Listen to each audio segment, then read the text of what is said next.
Hello mga kabisdak, this is Liz and welcome back sa ating channel. And for today's video, andito tayo sa Saint Euphemia. At tara, samahan niyo akong pasukin yung loob ng simbahan. Tara, let's go!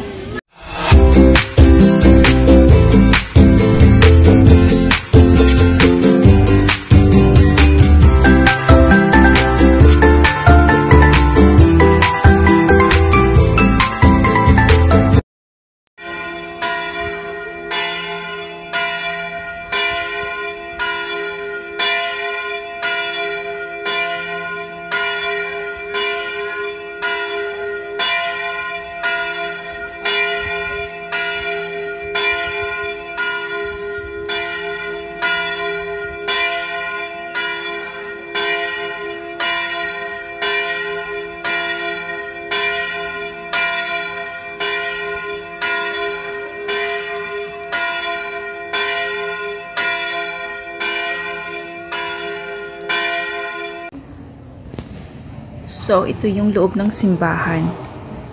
Yan, pumasok tayo para makita natin yung napakagandang loob ng Saint Euphemia. At yung pansin nyo guys, halata talagang lumang-luma na tong simbahan na to. Dahil halos lahat ng mga kagamitan dito at mga arts nila ay talagang luma na. Dahil nasa 1700s pa tong simbahan na to. Pero napakaganda guys. So, dun sa bandang dulo, meron dong mga candles na pwede kang kumuha. Pwede kang mag-donate or mag-iwan ng mga barya. So, usually, ang andito mga turista talaga. Yung iba, nagpipicture-picture lang. Ayan, kung pansin nyo. Tapos, meron dyan mga nakapaskil na mga arts. Ang gaganda ng gawa nila. Naabutan tayo ng pag-bell. Kaya ang sarap sa pakiramdam na maranasan mo ulit sa tagal ng panahon na hindi ka nakakapagsimba. So ganito kaganda yung loob ng simbahan na to na nasa may tuktok ng burol. Ayan, ikutin lang natin ang bahagya to mga kapatid. Ayan, at tayo'y lalabas na maya-maya para naman ma-share ko sa inyo ang hitsura naman sa labas.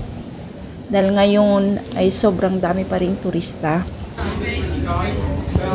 Ayan, kung kita nyo, palubog na yung araw. At sobrang dami pa rin nilang nandito. Overlooking kasi yung mga islands. So, ito yung sa labas ng simbahan.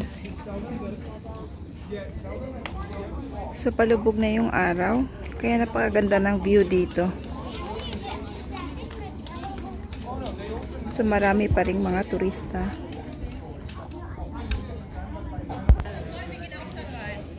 So, ito yung kabuuan ng simbahan.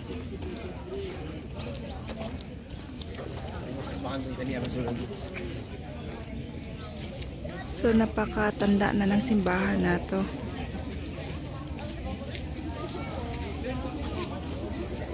'1700s pa to itinayo. So, hanggang ngayon, napakatibay pa rin.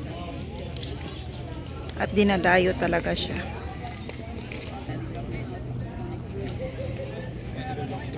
So, ito yung sa baba ng simbahan. Yan, overlooking yung Catarina Island.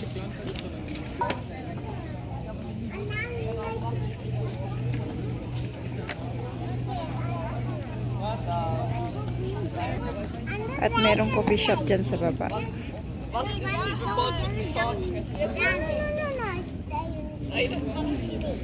That's all for today mga kabisdak. Thank you so much. See you in my next video. Bye!